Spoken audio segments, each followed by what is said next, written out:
যদি একটা পিস্তল উদ্ধার করে দিতে পারি, মানে যেহেতু আপনারা তো নিজেরা আইনা দিতে পারবেন না, আপনি কারো মাধ্যমে খবর দিলেন, ওখান থেকে পিস্তলটা যদি উদ্ধার হয় তো 50,000 টাকা পাবেন।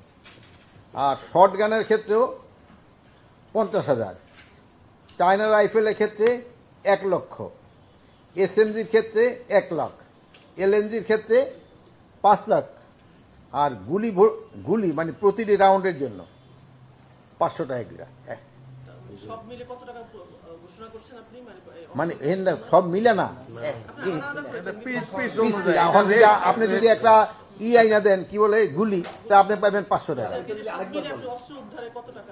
অস্ত্র উদ্ধারে আমাদের এখান তো যত উদ্ধার হইব অত টাকা যাবে। যদি আপনি 2টা অস্ত্র হাতিয়ার ধরেন একটা এলএমজি উঠে দিলে তো একবারই 5 লাখ টাকা পেয়ে যাবে। এইগুলি কিন্তু আমার লুট হওয়া অস্ত্র। চায়না রাইফেল হলো 1 লক্ষ, এসএমজিও 1 লাখ।